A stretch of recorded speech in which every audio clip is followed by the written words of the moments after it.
ngaha turaje Nyagasani twitabira ingoma y'urukundo ku izina ry'Imana Data na Mwana na Roho Mutagatifu. Amen. Amahoro bana b'Imana, ni muhumure, Imana iradukunda. Ije kutugera neza kuri wa gatatu w'icyumweru cya mbere cya Adventi, tariki 3 Ukuboza 2025, ubwo duhimbaza Mutagatifu Francisco Saveri.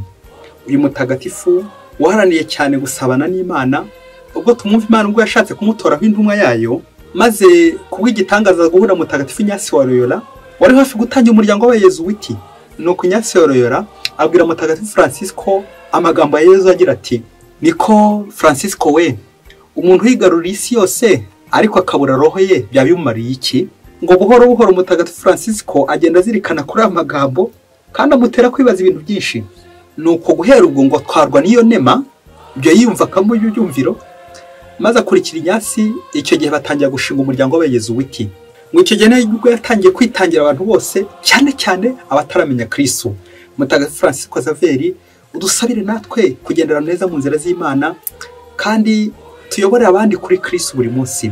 Dore amasomo adufasha kwegerana n'Imana. Isomo rya Mutagatifu cy'umuhanuzi y'umutwe wa 25, umurongo wa 5 kugeza kwa 10. Uwo munsi uhora azakorera amahanga yose umunsi mukuru kuri uyu musozi, abazimana inyama z'ibinure, bamwe divayi iryohereye, abaha inyama zoroshye na divayi iminiye neza.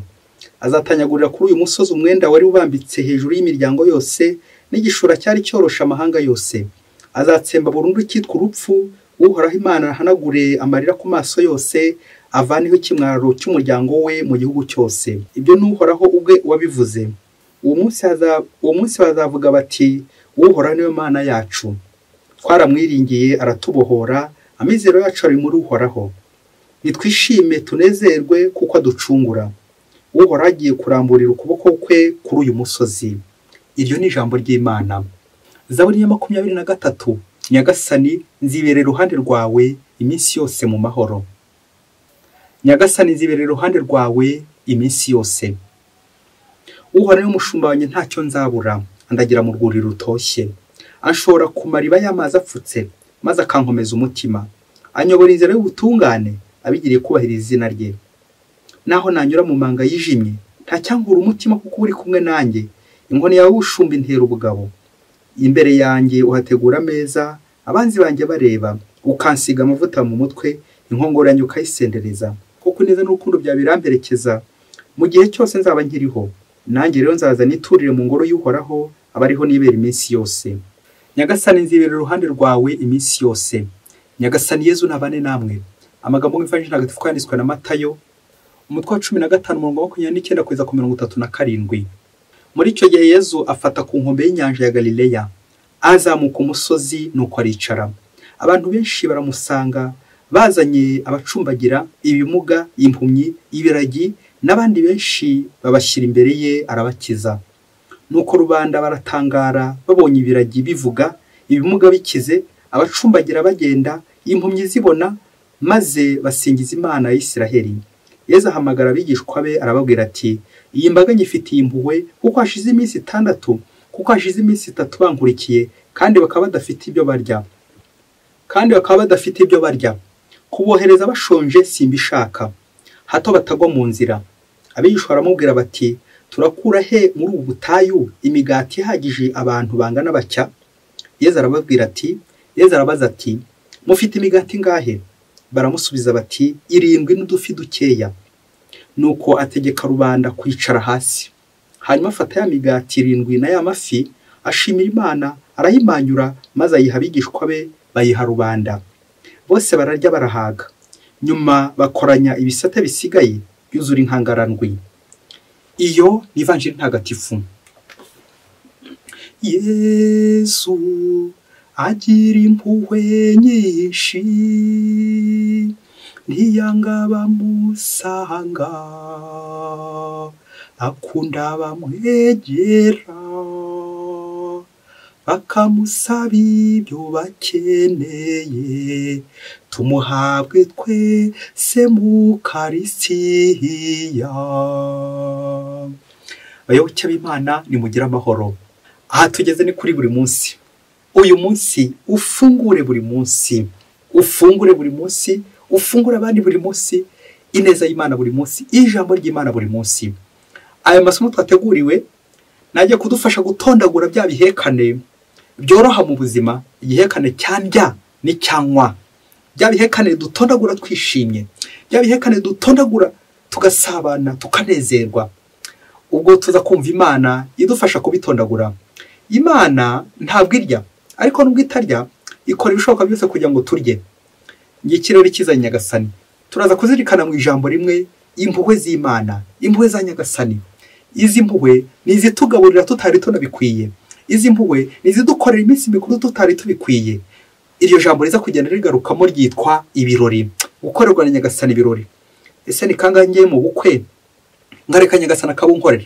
Ni kangahe tujya tuzirikana uburyo Bikira Mariya yakoreye abari bari Kana ibirori bakishima kubera iki yabahaye divayi, yabasabiye divayi, te nta divayi bagifite, divayi yerekeza ku byishimo, nta byishimo bagifite, afite ikibazo kimubuza kwishima, afite umuntu babanye umubuza kwishima, afite ikingiki, afite uburwayi bumubuza kwishima, nta byishimo agifite. Nuko Bikira Mariya akadusabira. Nanjye nawe tujya tugira ibirori, ariko turifuza ko Nyagasani yabizamo gutumira Yezu mu birori byacu. Nawe nanjye rero Yezu Nyirimpuhwe araje kugira ngo aguhaze ibyiza bye, akugirire neza. Ibirori mu mico y'Abayahudi ndetse no muri Bibiliya muri rusange, haba ibirori byo kwakira umwami mushya cyangwa no guhimbaza umutsindo. Ibyo byose bikaba mu byishimo. Uko ameza bagateguranya ubuhanga mu biribwa ndetse n'ibinyobwa, ubwabyo byari ikimenyetso n'igipimo cy'ubuhangange bw'uwo mwami bari kwitegura. Mu gihe abantu bakomeye bakorerwa iminsi mikuru n'abaturage babo, abandi bakadogo, abandi baciye bugufi, abari munsi yabo, uyu munsi wa turuva impusane. Mu isomo rya mbere umuhanuzi Ezayi araturarikira ko ari Imana igiye kudukorera umunsi mukuru. Turye kandi tunywe tudabagire, turye inyama, tunywe na divayi iryohereye, kuko Uhoraho ari uzadutera ibyishimo. Amen. Na Zaburi y'umunsi w'umushumba mwiza, Uhoraho undagira nawe agakuragira mu rwuri rutoshye, tukabaho neza. Nyagasani agatugaburira. Kugaburirwa na Nyagasani ntabwo ari intama igaburira umushumba, ahubwo ni umushumba ugaburira intama. Umushumba arerekeza kuri Yezu Kristo, we utugaburira twese tugahaga kubera impuhwe ze. Na nibyo twumvise mu Ivanjili uno munsi, abari bakurikiye Yezu nuko akabagirira impuhwe, kuko bari bameze nk'intama zitagira umushumba. Wa mushumba nyine umenya intama, nuko akazigira neza, akamenya icyo zikeneye. Yezu ugira impuhwe akagaburira imigati 7 n'udufi dukeya 2, akabigarura abantu benshi cyane. Ikigaragara muri umubare nyamwinshi harimo abo Yezu yaramaze gukiza indwara, ubumuga n'ibindi byose yaramaze kubakiza. Abacumbagira ubumuga, impumyi n'abandi benshi batari bafite fo na ruguru. Dukurikije imyumvire ya kimuntu, twebwe abantu, aba bantu bamaze gukira, ukurikire ifoto yo kwa muganga nawe, ubundi bari kuba barishyuye Yezu. Tekereza nawe ntiwagendaga, wagendaga kumbago, ariko Yezu akavuga ati urakize, akakugaburira ugakira. Ubundi akomye guhita umwishyura nka kujya twishyura nyine ibitaro, serivisi twahawe. Ariko dutangaje nuko Yezu byose abikoze ku mpuhwe ze. Twongeye dutekereze ku bami bacu, abategetsi bacu, abayobozi bacu, ibikomangoma, tubakorera iminsi mikuru. Iyo baduhaye serivisi nziza turanabishyura n'ubundi. Dutegetse kubishyura. Kuri iyi si dutangaza nuko byose tubyishyura, ndetse n'ingeso mbi turazishyura burya. Nuko rero tugahera mu kwishyura, aho kugira ngo ntange serivisi, ahubwo ndashaka ko abandi rero bampa serivisi. Tuze gutekereza ngo Nyagasani atubwiye ku birori n'umunsi, mu gihe tugirira impuhwe agatugaburira mu birori, tukanywa tukarya ku mpuhwe nta kiguzi, gratuitement sans rien payer, ariko twebwe tukajya gutya tukishyuza abandi. Ese gukeza bamara kudukorera byiza, twebwe tugateza abandi ibibazo. Kuki nahora ndi ikibazo mu bandi? Kuki njye ntaba igisubizo ko Yezu bampaye ibisubizo? Ugirira impuhwe bangahe? Ni kangahe utanga serivisi utabanje kwishyuza? Twongeye dutekereze ku birori byacu tujya dukora, gushyingira, batisimu, guhimbaza ibirori bitandukanye. Ese bidutera ibyishimo? Akenshi uzasanga ibirori by'ino minsi byarahindutse isoko y'umubabaro. Nibwo uzasanga akawa umubyeyi wagiye gutakira umugira neza ati yewe nagize ibyago bihese, umwana yatsindiye kujya amashuri makuru. Nubwo asigara bibaza ati ni ibyago cyangwa n'ibyishimo? Nguko natwe hari igihe tuba dufite ibyishimo, ibirori yagombye kuduhuza n'abandi, ahubwo wasanga byarabaye kudutanya n'abandi. Aho twagombye kwishima tugasaba n'abandi, niho ahubwo dusigaye tubabara, tugataha tubabaye ibirori byacu tubabaye. Kubera iki? Twasabye aho kureka Nyagasani akaduhereza akadukorera umunsi mukuru, akadukorera ibirori. Ikiza kubwira ibirori mu Yezu Kristo, barya duke bagasangira. Muri no minsi uzasanga umuntu ntabwo invitation, ni nka kuzirikireho ibuye, nanjye kuvuga ibuye rishyushye cyangwa amakara ashyushye, kuko akenshi azagenda kwishyuza ati nyishyura. Kandi kera ahubwo invitation bwari uburyo bwiza bwo kwishima ndetse kuzajya gusangira mugenzi wawe. Yezu aradutumira ati ngwino dusangire mu gitambo cy'Ukarisiya. Ibirori bikuru, ibirori bimburira ibirori byo mu ijuru, igitambo cy'Ukarisiya. Yezu aduhamagara ngo dusangire ku neza, dusangire impuhwe ze. Ese nsose mu kiliziya nanjye gusangira n'abandi byiza Nyagasani yampaye. Reka tunyarukire gato hirya kure cyane muri Afurika, twongere turebe uburyo tujya dukora ibirori. Umunsi umwe umusore yarashyingiwe, nuko amaze gushyingirwa bishoke ko yari gutarura bya bintu byose yakodesheje, ibyo yagurishije, ibyo yaguze byose, ari kureba ukuntu ubukwe bwagenze, ari no kwinegura. Bishoke ko ari kwinegura ku giti cye. Nuko ku munsi wa mbere ubukwe burangiye, abatumirwa bamaze kugenda, ngo afata telefone, ngo hamagara mugenzi wari wamuherekeje mu kujya gushyingirwa, aramubwira ati niko sha, ririya kote wari wambaye ntabwo uzi ko narikodesha amafaranga menshi cyane, ejo gucyo watinyitse ukagenda urijyana ku izuba utuma ricuya, none uzi ko wagiye kurinyishyuza, ubwo ejo waryambaye ukayambara nabi ukaryanduza, uvana bwangu rigarure kandi ugera cy'amadolari 20 kuko baraza kurinyishyuza, kandi uherukira kuzongera kwitwara nabi mu by'abandi. Bijeje ko umusore nyine yamwumviye azana ya mafaranga kandi yari yamuherekeje. Nuko ajya kuwa kabiri ati niko sha, ejo sinagushyize kuri service y'umuvuzi w'amagambo, uraza uburyo ejo bagukunze bakabazongera kugukodesha, ari njye biteye, vana bwangu ihutunzanira amadolari 20 kuko ejo nagukoreye umuti ngo ha promotion nziza, ihute bizane kuko ejo ubukwe bwanjye bwatumye bakugura. Wa musore nawe abashikiye amadolari 20 hariya. Nuko arakomeza ajya kuwa gatatu ati wa mugabo we, ejo nagushyize ku kigega, urangije uryinya mu kubyumva zimuzicyuri wawe, none icyo cyizere nakugiriye vana bwangu zana amadolari 40 kuko ejo wiri urya uradabagira mu byanjye. Bishoje ko nawe yahise ayazana. Nuko ajya kuwa kane, maze aramuhamagara amubwira ati umva rero wa musore we, niko ejo nta soni wagize ko nabonaga uri kwirenza inyama, ukirenza amayoga, ukanywa inzoga nyinshi cyane mu bukwe bwanjye, ukaza kwibagirwa ko ari akadolari kamwe we gusa ntwerereye. Vana bwangu ndavuze 1 2 3, izi nzoga ejo wanyoye uzishyure kuko utigeze ntwerera, vuba ihutuza n'amadolari 20. Bibanze kureba ko icyo cyoho cyawe nakiziba, kuko ubukwe bwanjye atari restaurant. Ugira vana bwangu uyabegejeho kare, hato ntaza gukurega kuko ejo waransahuye utwerera make, warangiza ukarambura inda yawe kandi ntacyo watwerereye. Nuko wa musore niba wabyumvise yakusanyije amadolari angahe. Bishoboke ko akomeje gukusanya amadolari agera mu 100 ndetse nazarengaho, bitewe na buri wese service yakoze mu bukwe bwe aratangira mwishyuje. Ngo kuko ubukwe urangiye wa musore afite ifaranga byinshi, asaguye byinshi, abikuye kuba bamukoreye service kuba yakiriye, bose ari kugenda bishyuza ati mu bigarure. Reba cy'Imana Yezu Kristo akuzwe. Ngo uko bw'abateka mutwe buri kwaduka muri no minsi no mu yindi zaza, nuko amaso ibirori bimeze bityo mubyeyi. Kongere gato dutekereze ku murongo w'Imana, uburyo Imana ari ifatiye Amerika dukorera umunsi mukuru ibirori. Nanjye kuvuga ikanashyiramo ibyayo, inyama, divayi n'ibindi byose dushobora gukenera. Mbese nka bwa bukwe bw'Ikana, Bikira Mariya yatumiyemo na Yezu n'abigishwa be, nuko bagahatera igishimo. Utekeze ubukwe bwakozwe n'Imana, hanyuma ungere ukora ifoto y'ubukwe bwakozwe n'abantu. Uburyo birangira wa murongo w'Imana tucuritse, turi kwishyuza abagenzi bacu batuziye mu bukwe, ikaza kurangira aho kugira ibyishimo, ahubwo birangiye ubukwe ari umunabi, ibyari ibirori bihindutse ikirori, utangiye kwireba wenyine. Ese ubukwe bwawe wowe uri kubutegura ute? Uko niko abantu benshi, abasore n'abakobwa benshi basiga bategura ubukwe aho gutegura urugo.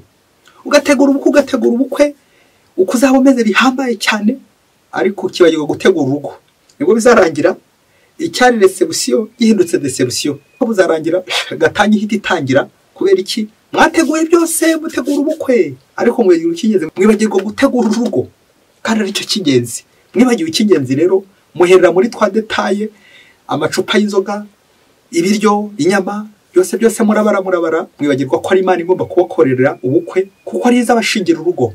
Reka dusoreze gutuntu dutatu nawe twagufasha kugira amakenga kubyerekeye n'ibirori byo muri no minsi.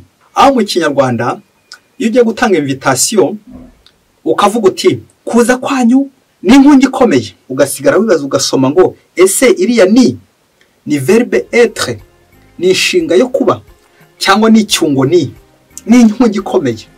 Hamwe biramutse baye ari verbe être, bibaye byiza akaba ari iyo nshinga être kuba, byaba byiza cyane kwaba nyine kuzabana no muri ubwo bukwe. Ariko byagaho mu bibaye ari cya cyungo ati ni inkunga yanyu, bishatse kuvuga ko ntuzaze n'urukwe muri ubwo bukwe, ntuzaze utatwerereye, ntuzaze ntacyo watanze. Aho kugira ngo uze ntacyo watanze, wasigara ukaba wabizana n'inkungi ikomeye, uzazana n'inkungi ikomeye. Ujye icyo cyungo byitekerezaho, kuza kwanyu ni inkungi ikomeye cyangwa ni inkungi ikomeye. Ukomeze ubyibazeho, ujye invitation zawe zishobora guteza urujijo, ubutumire bwawe bugateza abandi ikibazo. Ese nzamwohereza ibintu usigare banza rero bizamushimisha, cyangwa nzamuzire mu bukwe yewe nta nicyo yaguhaye? Ujye ongera utekereze kuri za invitation uburyo utumira abantu. Ese ubatumira nk'uko n'Imana yakabikoze? Ko ari cyo twigira mu kumva ijambo ry'Imana nk'abakristo. Ni inshinga kuba cyangwa ni icyungo ni. Impungenge ya kabiri iri muri no minsi ya none ni ikintu cyadutse kwishyuza invitation, kwishyuza ubutumire. Umuntu akaguha ubutumire ariko akaguhoza ku nkeke ati nyishyura, yewe uko buregereje. Hashira ukwezi ati waruzi ko ubukwe bwegereje. Hashira icyumweru ati yewe gira vuba n'ukuri ndabona ibintu bikomeye, nyarutsa. Habasigaye nk'umunsi umwe noneho ukaba utasinzira utararangiza kumutwerera. Mbega ibirori biraha mwabyeyi mwe, kwishyuza invitation. Ikindi cya gatatu giteye inkeke n'impungenge kiri gucurika umurongo w'Imana w'impuhwe ni intonde zaje ubu ngubu, liste. Tugashyira kuri liste abantu bose bazagutwerera, abantu bose uzatumira. Nuko warangiza ukabarunda ku mbuga bose, ukabahuriza hari ukabakanyagira ku mbuga. Warangiza n'amayeri menshi ati abantu bakiyemeza 500,000, 100,000, miliyoni. Nuko bose bagahera biyemeza kandi ari baringa, bamwe bari kubeshya, abandi ari bikabyo n'ibindi byinshi cyane bitari mu kuri, bitanyuze mu kuri. Izo ntonde. Ese mwigeze mubona Yezu kwa Yezu hari urutonde rw'abantu bagiye guhazwa, rw'abantu bagiye guhabwa Yezu, rw'abantu bajya gufungura kwa Yezu? Kwa Yezu nta rutonde rubayo, kuko ari impuhwe. Yezu akunda abantu bose, agaburira abantu bose, nta rutonde ruhegereye, kandi agatugaburira ntacyo twatanze. Yego nyine mu bukwe bwacu natwe tugomba gutwerera abagenzi bacu, tukabafasha, tukabitaho. Ariko se nanone nyuma yaho tugaruka kuri za mpuhwe. Umuntu ugomba kuranga ubukwe, umuntu ugomba kuranga ibirori byacu, ku birori byacu byagombye kuduhuza aho kudutanya. Ngiyo ingingo remezo ikomeye cyane Yezu ashaka gutwerekezaho, ku bukwe bwacu ari kuduhuza, tugahura n'abavandimwe, tugahura n'Imana, tugahura kandi tugahuza. Ibyo nibyo bizatuma twishima. Burya nta byago mo kuza mu bukwe, ubukwe bugatuma twishima, ibirori byacu tukishima. Bya birori byerekeza nanone ku isengesho, aho duhurira n'Imana tukishima. Ngubwo ubukwe, ibirori, isengesho naryo ni ibirori, misa ni ibirori bikomeye cyane, aho ugomba kuva wishimye kuko wahuye na Yezu, bikagufasha no kubanira abandi neza kuko wahuye na Yezu. Akera ubutumire bwa Yezu uguhamagara nguze ku mpuhwe ze, musabane ku mpuhwe ze, wizihiza uti igitambo cy'Ukarisiya. Ese uvuye mu misa uvuye guhabwa Yezu, bigufasha guhindura imigambi myiza yo kubaho neza no kubanira abandi neza. Ibaze nanjye nibaze. Mutagatifu Francisco Saveri udusabire buri munsi. Mwese Imana ibahe umugisha. Imana Data na Mwana na Roho Mutagatifu. Amen. Padiri Masumbuko Ladislas wa Diocese ya Cyangugu.